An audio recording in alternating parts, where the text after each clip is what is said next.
So this is part one of fuels. So at the end of this discussion, we will be able to distinguish different types of fuels, and then you will be able to calculate the amount of energy that can be derived from the fuels. So that is associated with the calorific value of fuels. Okay. Contents of this lecture will be about, of course, fuels, classification of fuels, units of heat and calorific value, and the calorimetry. Okay. So, hindi naman nabago sa atin ang fuels talaga. Okay? We use it in our daily lives. Sa ating pagluluto, sa ating mga motor, sa ating mga cars, okay? And even yung electricity natin, it was derived from fuels. Okay?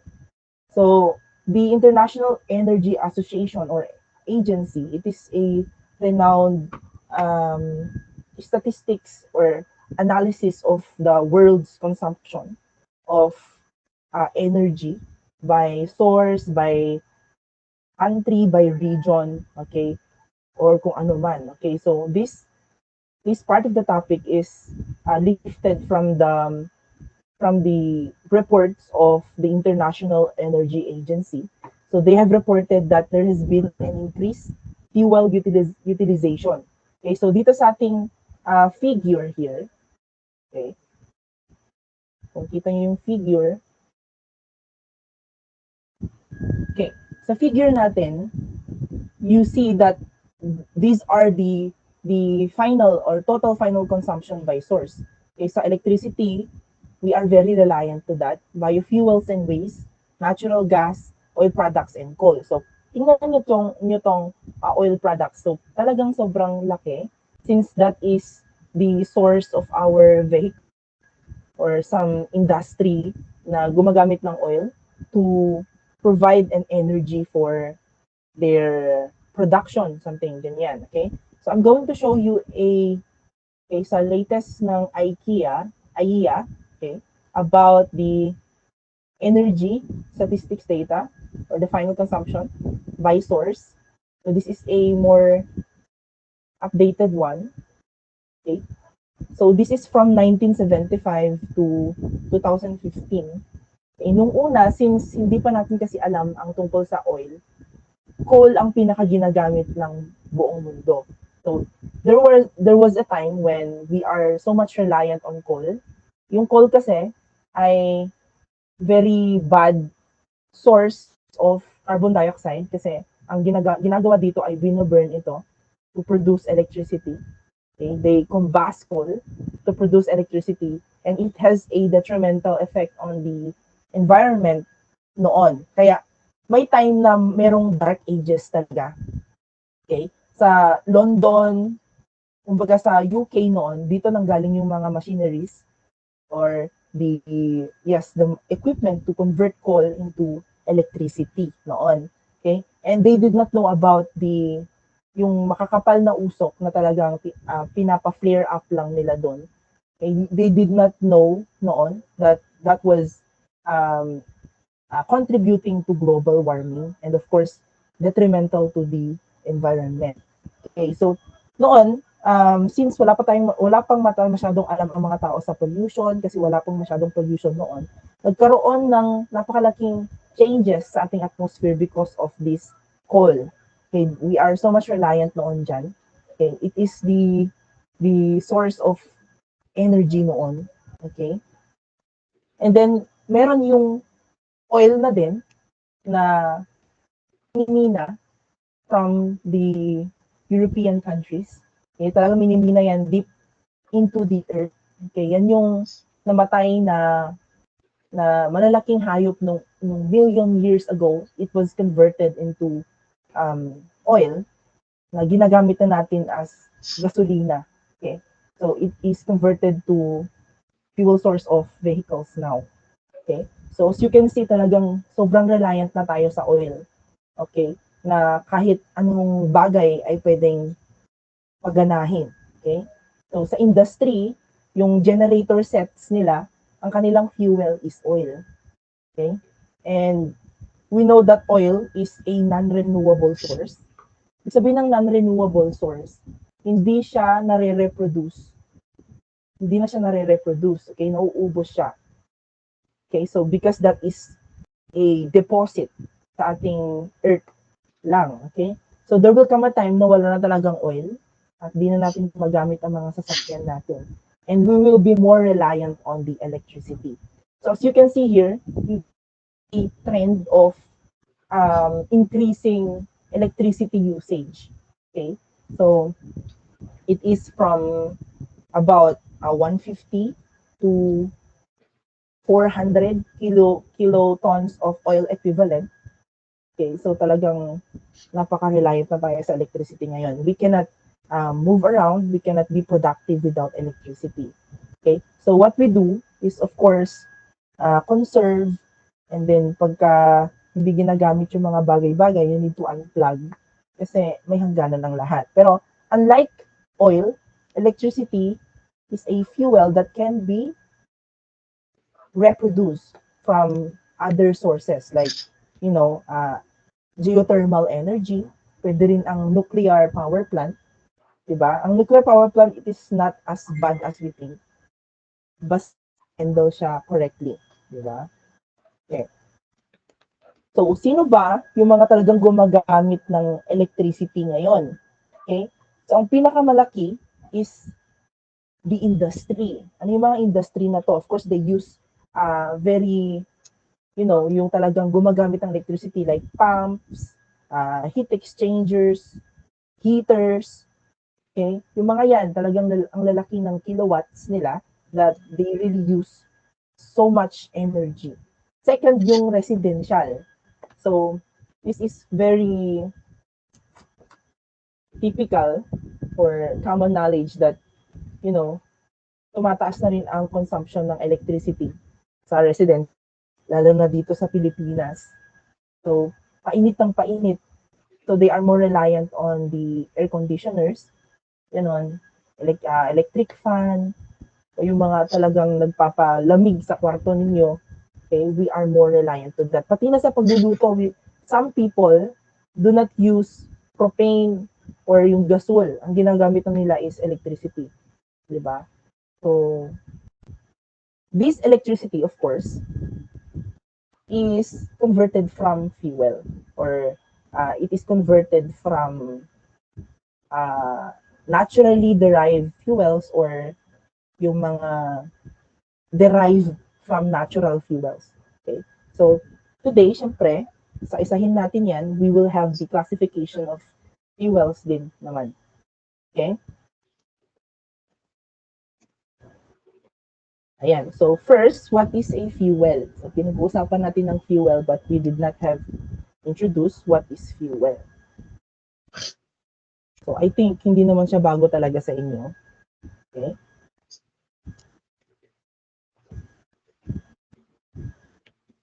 So, fuel is a combustible source that reacts with air, resulting to combustion, releasing heat that can convert to other form of energy to be used for transportation, domestic, and industrial purposes. So, generally, fuels are composed of carbon and hydrogen. Okay? So, ang titingnan natin sa fuel, if it offers higher energy, if mas marami ang carbon. Okay, so yun ang titingnan natin kung sino sa kanila ang pinakamataas ang percent carbon, yun ang yun din ang pinakamataas ang energy na meron doon. So just take note about that. So paano natin na utilize ang energy, I mean fuel into energy source. Okay, so it is utilized by a combustion reaction. Ang combustion reaction, any organic compound that is reacted to oxygen, it will result to carbon dioxide and water, right? Pero hindi lang carbon dioxide and water ang napoproduce. Ang napoproduce din natin is yung heat. So imagine nyo, yung fuel, yung wood ninyo kapag sinunog ninyo, okay? Ang napoproduce mo dyan is carbon dioxide and vapor na water. Pero hindi nyo rin yung nakikita nyo rin is yung apoy mismo. Yung apoy mismo, that is heat. That is what we want. Okay? So yung heat, kapag ka nasa boiler yan, if you are in the industry later on, kapag ka gusto nyo mag-work sa industry, you can see boilers. Yung boilers na yan, meron tayong series of tubes na may tubig dyan, and then hinihit natin nagiging steam. Okay, yung steam naman, it is used to turn the turbine. Okay, yung iikutin niya yung turbine para makaproduce tayo ng mechanical energy. And that mechanical energy is used sa generator set to produce electricity.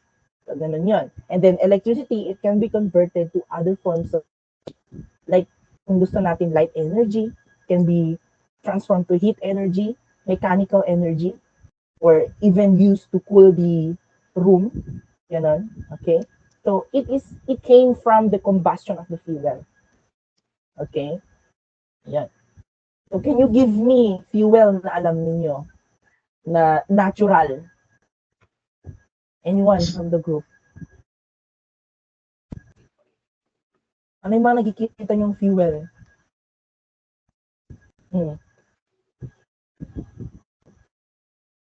El Chico.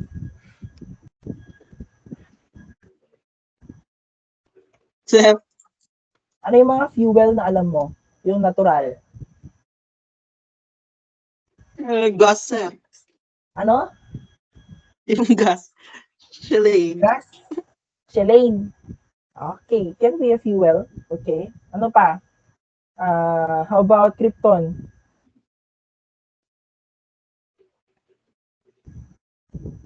Anong pwedeng fuel dyan? Yung alam ko lang po, sir, fossil fuel, sir, hindi po ba fuel? Fossil. Oo, fuel yun. But it is refined pa to other forms of fuel. But you're correct. Okay. Ano pa? Sir, kahoy.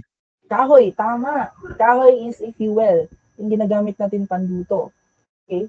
So, anything that has carbon and hydrogen na component nun, it can be a fuel. As long as it can produce heat, di ba? So, pwede namang fuel ang papel, yung styrofoam. It can be a fuel. Pero it is not encouraged to use it in industrial scale. Of course, alam natin yung environmental impact nun. Diba? Yan. Hindi ko magana ang aking... Ayan. So, these are the simple reactions during complete combustion. Okay? So, ang gusto kasi natin talaga is complete ang combustion. So that we can only produce carbon dioxide and water. Okay? Yung carbon dioxide kasi, it can be parang ano siya, 50-50 in terms of detrimental issues sa environment. Carbon dioxide, ginagamit din naman ng plants, di ba? Ang ayaw natin na mangyari is incomplete combustion. Bakit? Ano nangyayari kapag incomplete ang combustion? Instead of just producing carbon dioxide and water, we can produce other forms of compounds like carbon monoxide.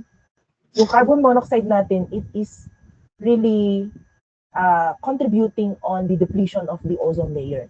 Diba? So we don't want that.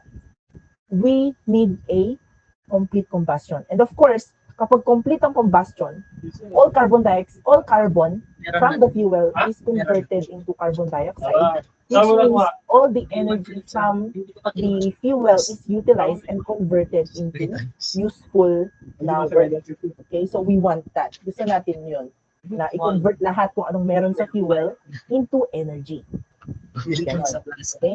So the indication of a complete combustion, if first, all carbon are converted to carbon dioxide, and all hydrogen are converted to water, and also four are converted to sulfur dioxide. These are the indications for a complete combustion. Okay? So we have here organic fuel complete combustion that is represented by the equation CWHX. Ano kayo dyan? Basahin nyo lang yan. Pero we won't really utilize this equation. Just know that your fuel composed of hydrogen and please mute your mic if you don't have anything to say sa class. Narinig ko yung usapan nyo. Okay? Alright. So these are the following conditions that must be satisfied to proceed with the combustion. So una, we must have the presence of a combustible material. Ibig sabihin, dapat meron tayong fuel. Pangalawa, we must have the presence of supporter combustion. Yan yung oxygen. So we cannot combust without oxygen. Okay? And another is the of ignition temperature. So kailangan din natin ng initial na init or heat para ma-ignite ang fuel natin. So these are the conditions that must be satisfied in order to proceed with the combustion reaction. Okay? All right. So let's move on to the classification of fuels. So fuels are classified based on occurrence and on its physical state or state of aggregation. Yung occurrence, it has two types. Una, if that is a natural fuel or a derived fuel. Okay, so alam niyo naman ang derived, di ba? It is from a source and then may process kang ginawa para makakuha ng ibang klase ng fuel. So what are the examples of natural fuels? So may nagsabi ng wood kanina, which is true, and it falls under the category of natural fuel. Meron din tayong peat, coal, petroleum, natural gas, and crude oil. Itong crude oil, ito yung minimina sa deep water talaga, yung surface ng soil, pero nasa deep water. Okay? So your crude oil, it came from dead plants and mammals in the sea that has been biodegraded over 1 million years ago or ganun katagal. Okay? And then, we have the derived fuels. So, of course, derived fuels, it is known as your secondary fuels or it was derived from natural fuel. Ito yung example, yung charcoal, yung coke, your kerosene oil, and diesel. Yung coke natin, ito yung iniinom na Coca-Cola, ha? Ang itsura ng coke ay para lang din charcoal. Okay? Ang kaibahan lang nila, mas mataas yung percent carbon ng coke kasi it was modified. Yung charcoal natin, ito yung kapag may mga nag-uuling, okay, may ginagawa silang procedure, tapos magiging charcoal. Ang coke kasi, charcoal na siya, pero i-reinforce nila and they do some other processes pa para ma-increase yung percent carbon. Okay. So, mas mataas yung percent carbon ng coke. Yung kerosene oil natin, it was derived from crude oil. Okay, it was derived by distillation, siguro. Okay, and of course, diesel din. It was derived from your crude oil din. Okay, so there are also fuels that is based on physical state, includes kung solid ba siya, liquid, or gaseous. Okay, so gaseous fuels, they include natural gases composed of hydrocarbon gases, gases manufactured as fuel, and gases obtained by byproducts of some industries.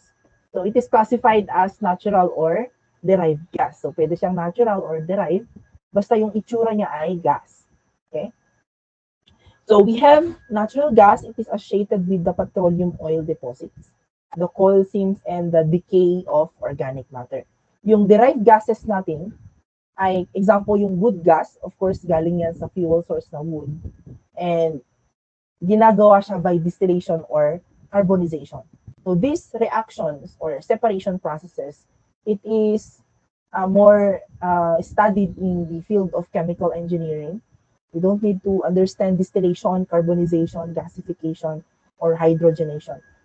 Ang main point lang dito, okay, is you have a fuel source, pero you can derive another fuel by doing something. Yung ginagawa doon ay yung reaction na ito, yung distillation. Okay? We can also have a similar fuel source. Kagaya nito, coal lang din ang fuel source ng coal gas, producer gas, water gas, energy gas, and flash furnace. Ang pagkakaiba lang kung paano siya ginawa. Okay? Itong coal gas natin, it is derived from the reaction of carbonization, yung producer gas, gasification in air, yung water gas is gasification in air and steam, Yung coal naman, gasification in oxygen and steam. Yung blast furnace gas naman is hydrogenation in the reduction of the ores. Okay, so it can be the same fuel source, but different composition, different na mukha, kasi magkaiba lang yung paggawa. Okay? Ganun. So later on, when you are dealing with gaseous fuels, meron din tayong tinatawag na standard temperature and pressure, normal temperature and pressure, and then yung malalaking STP. So ito yung values ng mga yon. If you are talking about standard temperature and pressure na maliliit, STP, that means 0 degrees Celsius and 760 mmHg, or that's also 1 atm. Your normal temperature and pressure, 0 degrees Celsius din, and 760 mmHg. Yung standard temperature and pressure na malalaki ay 15.56 degrees Celsius and 760 mmHg. So what is the standard temperature and pressure dito sa Tuguegarao? It's more than 15 degrees Celsius for sure, di ba? So parang ang average na natin nasa siguro 30 degrees Celsius. Di ba? Minsan nga, baka nasa 35 degrees Celsius na average sa Tuguegarao. So what causes these higher temperatures? Bakit mas mataas ang temperature sa Tuguegarao kaysa sa Baguio? Di ba? So the reason why is the atmospheric pressure difference. Okay? Yung atmospheric pressure natin sa Tuguegarao ay mas mataas kaysa sa atmospheric pressure sa Baguio. It also has something to do with elevation.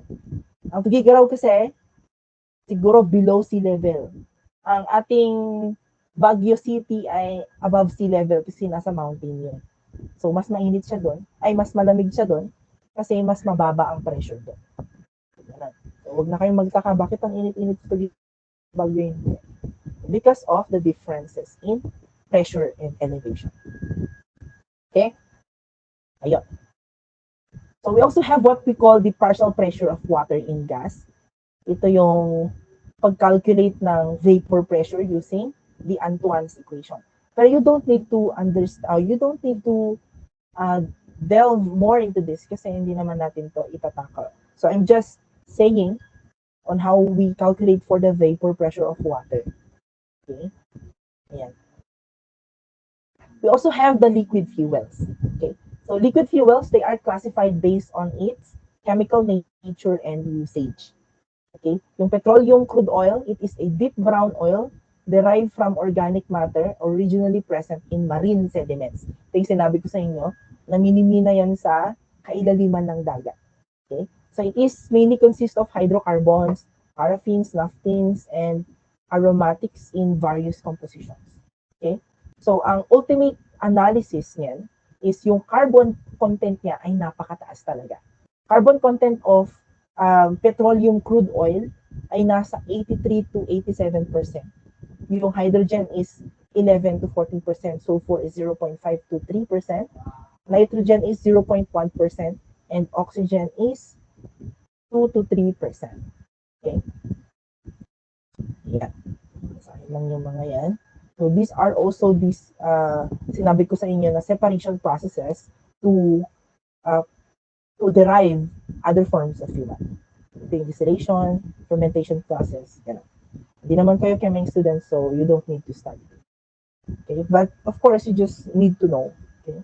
Kung yung benzol ay, it is galing siya sa synthesis of coal and it is can be extracted from coal gas. You just need to know. You don't need to understand. Okay? So, dito tayo sa solid fuels. Okay? Yung gaseous fuels and liquid fuels, may iba pa kaming subject dyan kasi as ChemEng. Meron kaming chemical calculations. Okay? Chemical calculations, it composed of yung calculation of the percent conversion of carbon into energy by combustion. Okay? It is more on fuels na gaseous fuel and liquid fuel. So tayo, civil engineers, ang pinaka makikita yung fuel is in the form of solid. Diba? So, meron tayong coal, meron tayong wood, na alam niyo na dati. Okay? So yung solid fuels natin, they are classified into natural and artificial fuels. So meron din palang artificial. Yung natural solid fuels natin, yung coal, okay, it is primary fuel that is highly carbonaceous matter that has been formed from fossilized remains of plants 100 to 300 million years ago, so under suitable conditions. So of course, they also composed of your carbon, hydrogen, nitrogen, and oxygen, and some non-combustible organic matter. Yung non-combustible organic matter natin, ito yung ash. Of course, hindi na siya non-combust. Okay. Ayan. So, under the natural solid fuels, yung wood natin, so it can be burned directly as a fuel or it can be converted into charcoal or producer gas. Okay? So, ang composition ng wood natin, yung carbon percent niya is 55%. Okay? So, ang ino-offer niya lang na energy ay nasa 4,000 to 6,000 BTU per pound. So, titinan natin yung percent carbon ng mga yan. Ang wood natin ay 55%. Yung peat or turf natin, ito rin ay parang kahoy, pero it is partially decayed. Okay? Partially decayed. Ang moisture content niya ay mataas, ibig sabihin mamasa-masa. That is 80 to 90%. Pero, ang carbon percent niya ay tumaas into 57%. Diba? So, habang tumatagal pala, tumataas ang carbon. You also have your lignites and brown coals. So, ito yung soft and brown colored coal. So, meron tayong mas tumaas na carbon content, 60 to 70%. Okay? Bituminous coals naman, we have subbituminous, bituminous, and semi-anthracite. So, you just need to read about this. I'm going to send this module after. Okay? Also have the anthracite. Anthracite, it is the highest rank coal having the highest percentage of carbon. Nasa 92 to 98%. Talagang, ito yung talagang refined. Ito yung talagang kapag kaibenta mo ay mahal.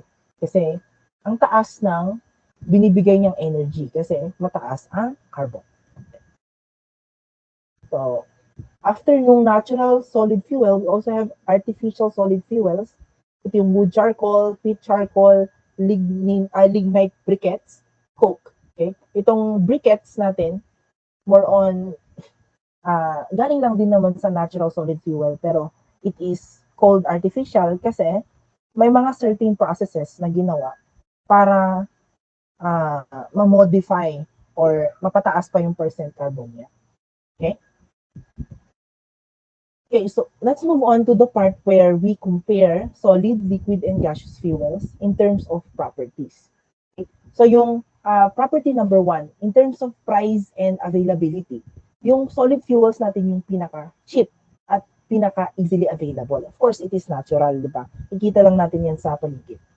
Yung liquid fuels natin, it is costlier than solid fuel, but cheaper in countries of origin. Okay? Kagaya ng sa Saudi, okay? Saudi Arabia. So, galing sa kanila ang crude oil. Okay? So, parang mura sa kanila yon yung gasolina. Pero sa atin, mahal ang gasolina. Okay, so, depende kung saan ka naka-base. Yung gaseous fuels natin, talagang laging mahal yan. Diba? Mahal ang gaseous fuel kasi in terms of combustibility, kung mabilis siyang ma-combust. Okay? So, mahal siya except daw yung natural gas. Bakit mura lang ang natural gas? Because natural gas, they have a strong odor kasi mabaho yan. So, sino bang may gustong gamitin ang mabaho sa pagluluto? Diba? Okay. So, in terms of transport and storage, of course, very obvious si solid fuel, ang bilis lang i-transport at i-store. Diba? Yung liquid fuel natin, medyo mahirap i-transport. Pero, pwede namang i-transport. Kasi, kita nyo yung mga sa daan, yung talagang cylindrical na lagayan ng mga gasolina. yun yung pwedeng pang transport. Kailangan ay leak-proof yun at dapat ay metal. Yung gaseous fuels natin, mas mahirap siya i-store. Mahirap din siya i-transport. So, kailangan mo talaga ng leak tanks, talagang makakapal na tank kasi kapag ka ilagay mo yan sa tank, dapat hindi siya sasabog, di ba? Kasi pressurized yun. So, mas mahirap ang gaseous fuel in terms of transport and storage. In terms of combustion, okay, mas mabilis pinakamabilis yung gaseous siyempre. Diba? Mabilis siyang masunog. Okay? Pangalawa yung liquid and medyo mabagal sa solid. Okay? In terms of fire hazards, okay, it is associated with the combustion rate. Okay? Kapag slow ang combustion rate, syempre less hazardous. Hindi siya agad nasusunog. Okay? Hindi ka kaagad nagkakaroon ng fire. Yung liquid fuel natin, it is greater than the solid fuel, of course.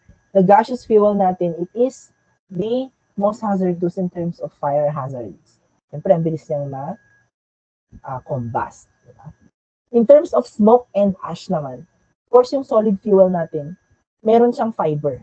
Ibig sabihin, may ash na nabubuo at meron ding smoke. Sa ating liquid fuel, wala tayong napoproduce na ash, pero mataas din ang smoke. Okay? Ang gaseous fuel natin, walang ash, walang smoke. Malinis. That's why gustong-gusto natin gustong-gusto ng ibang industry ang gaseous fuel. Kasi walang ash, walang smoke. Mabilis pa siyang makombust. That's why mahal. Okay? In terms of calorific value, ito yung energy na meron sa fuel. Okay? It is based on percent carbon, right? So, ang solid fuel ay ito yung least. Medyo mataas ang liquid natin, ang gaseous fuel natin ang pinakamataas. In terms of thermal efficiency from the word thermal, it is in terms of heat. Okay? So, yung solid fuel natin, of course, hindi siya masyadong mainit. That's why yung kulay ng flame niya ay something like orange or yellow. Diba? Yung liquid fuel natin, sometimes may pagka-red, right? Red and blue. Yung gaseous fuel natin talagang blue yan. Ang pinakamainit ay ang bluish flame. Okay? Yan. Alright, so tapos na natin yung classification of fuels. Next naman natin yung units of heat and calorific value. Okay? Units of heat, meron tayong tinatawag na calorie, meron tayong tinatawag na kilocalorie, and meron din tayong tinatawag na British Thermal Unit or your BTU. Okay? And then, meron din tayong centigrade heat unit. So, pag nakakita kayo ng calorie or kilocalorie, ibig sabihin ay heat yun. Okay? Or ibig sabihin yun ay energy. Okay? So, ayan. Just read about that. We also have the units for calorific value. Okay? Yung calorific value, it is associated with the heat. So, meron dapat tayong expect na unit ng heat dyan. Okay? So, for solid and liquid fuel, calorie per gram yan. Okay? Calorie per gram or kilocalorie per kilogram or British Thermal Unit per pound. Kapag gaseous fuel yan, kilocalorie per cubic meter in terms of volume. Okay? Hindi siya in terms of mass. Sa solid and liquid natin, meron siyang mass, di ba? Pwede natin siyang i-weigh.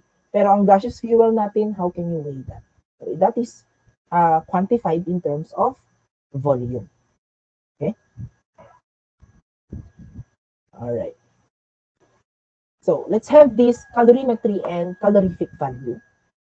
Okay? So, calorific value or heating value of a fuel is defined as the total amount of heat evolved by combustion of a unit quantity, either in mass or in volume, of a fuel at a reference temperature, the ambient temperature or the 25 degrees Celsius, it can be used as your reference temperature.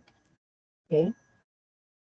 So we have higher calorific value and lower calorific value. So HCV and LCV. Okay? So yung HCV natin, it is also known as GCV or yung gross calorific value or HHV or higher heating value. So ito yung amount. It is the amount of heat evolved when a unit quantity of fuel undergoes complete combustion. Okay? Complete combustion, so alalahanin nyo yan. And the water form is in liquid state. Liquid state yung ating water na na-form. Diba? Meron tayong combustion reaction. Okay? Combustion reaction, any fuel that has carbon and hydrogen. Okay? CH.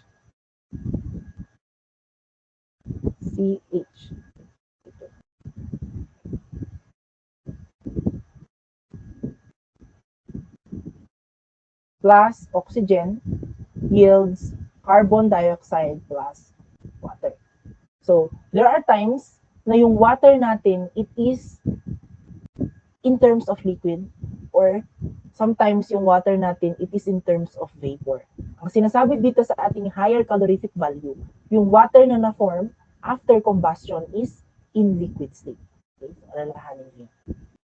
Right? So, when a product of combustion, okay, when a product of combustion are allowed to cool at room temperature, causing the water to change its state from vapor to liquid phase. Okay, so due to this change, the state of water, the latent heat is included in the computation of the higher calorific value. Okay, so if we have water in vapor phase, bakit nabubura?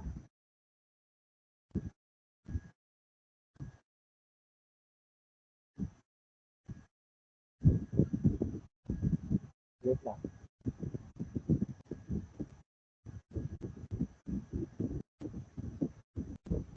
So if we have, nabubura ito.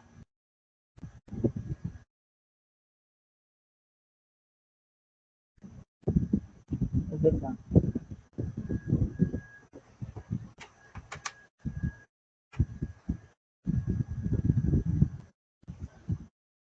Okay? So dito, if we have water as vapor, okay, meron niyang heat. Diba? Kapag ang steam, kapag nagluluto kayo ng kanin, diba may sumisingaw na vapor, diba? So mainit yun. Kapag gagawin nating liquid yun, may marirelease na energy. Diba? Meron tayong ma-absorb na heat from the steam para maging liquid. So dito sa higher calorific value natin, yung energy na yun ay included. Okay? Included siya. So, we have Q is equal to ml. Yung Q natin, that is your heat. Your M, that is the mass. L is the latent heat. Okay? For the lower calorific value, or LCV, it is also known as net calorific value, or NCV, or lower heating value, or LHV.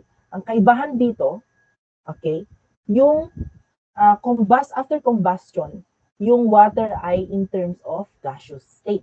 So, gas na siya dati. Diba? Doon sa higher calorific value natin, yung HCV natin in terms of liquid. So, merong latent heat yun, may energy doon. Dito sa ating lower calorific value, hindi included yung latent heat. Okay? So, that's why we have to subtract the latent heat from the HCV. Yun na rin yung LCV. Okay? So don't worry, we'll have examples about that. So we have these empirical relations on the Cole analysis and the calorific value. So meron tayong tinatawag na Dulong's formula. Ito yung talagang i-memorize ninyo.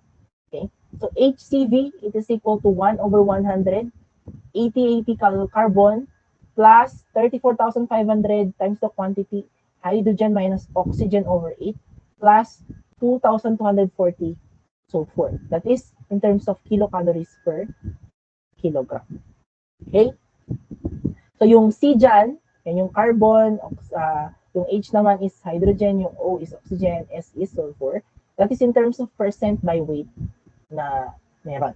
Okay? So ano yung assumption dito sa Dulong's formula? Okay? So assumption dyan, yung calorific value ng fuel is the algebraic sum of the heating values of the elemental components. Yung oxygen is combined with hydrogen as in combined water and moisture. So the surplus moisture available for combustion is the net hydrogen, which is hydrogen minus oxygen over 8. So the heat of formation of coal is also 0. So that is the assumption. So this is the formula that is used for calculating the HCV, or the higher calorific value. Formula used for calculating for the lower calorific value is HCV minus 0.9 times H times 587. So 587 natin, that is the latent heat. Okay. So, yeah. Okay. So let's have an example for calculating this. Okay.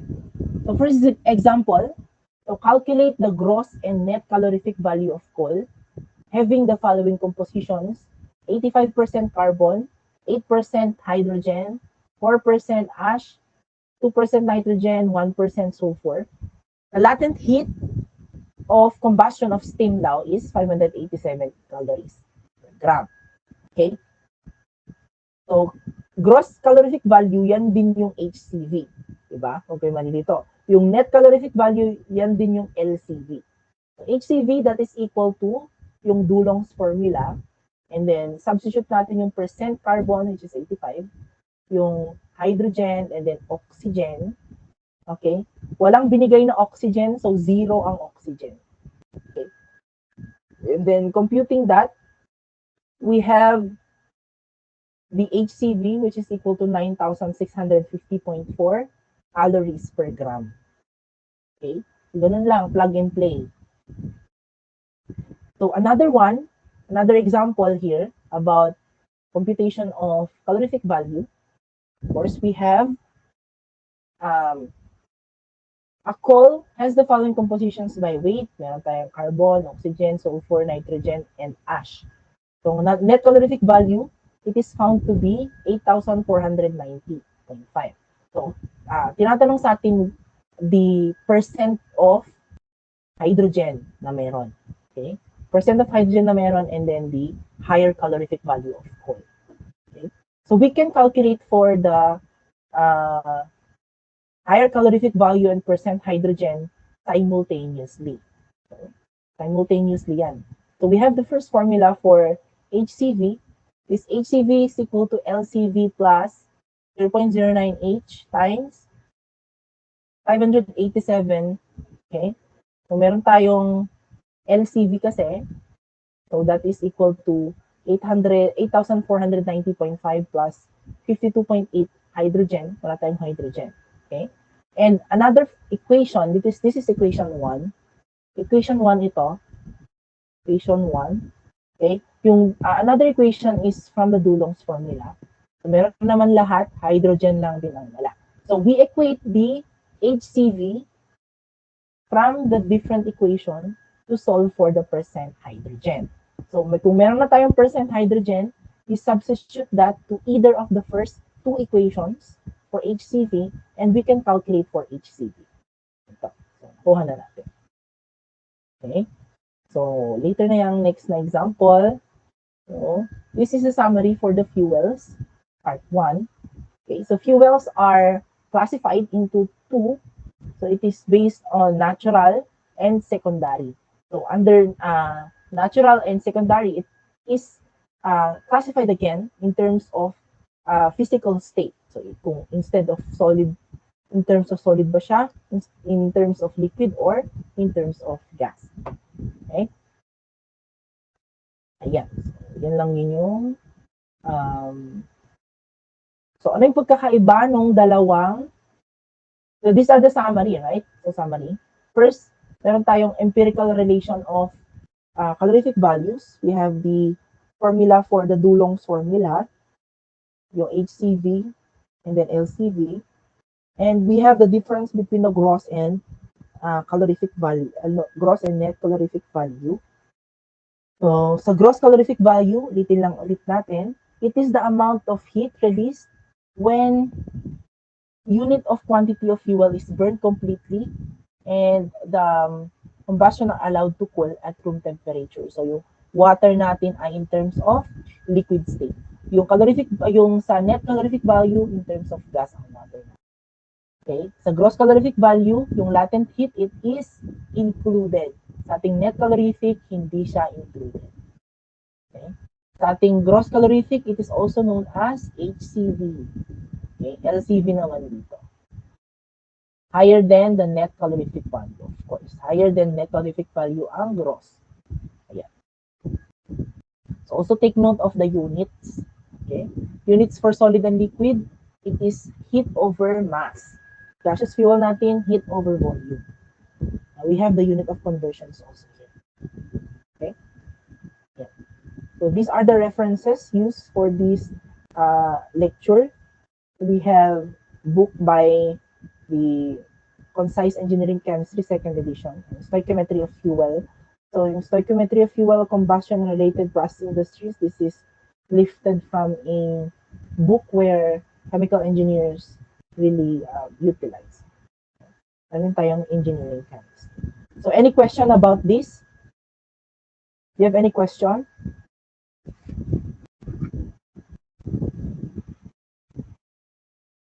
Hello? May question ba? Wala. Okay, so I'm going to send this lecture video para panoorin mo ulit.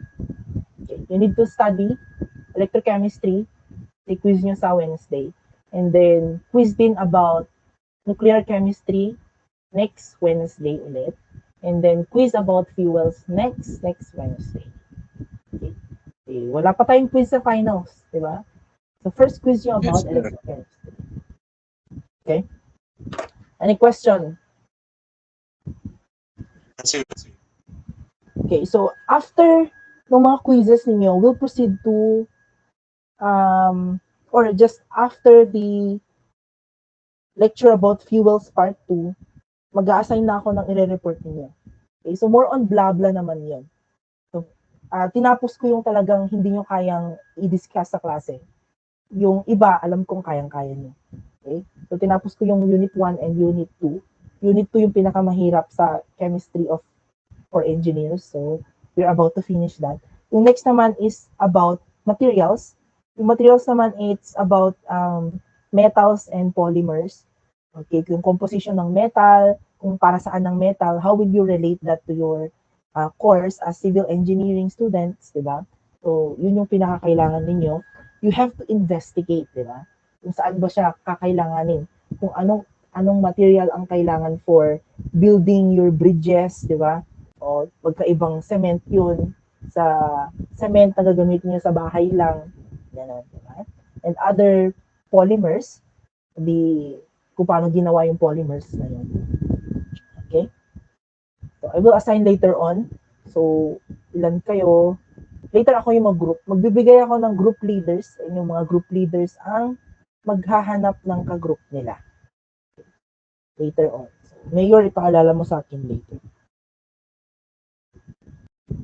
Alright, so open ulit yung camera. I'll take photos.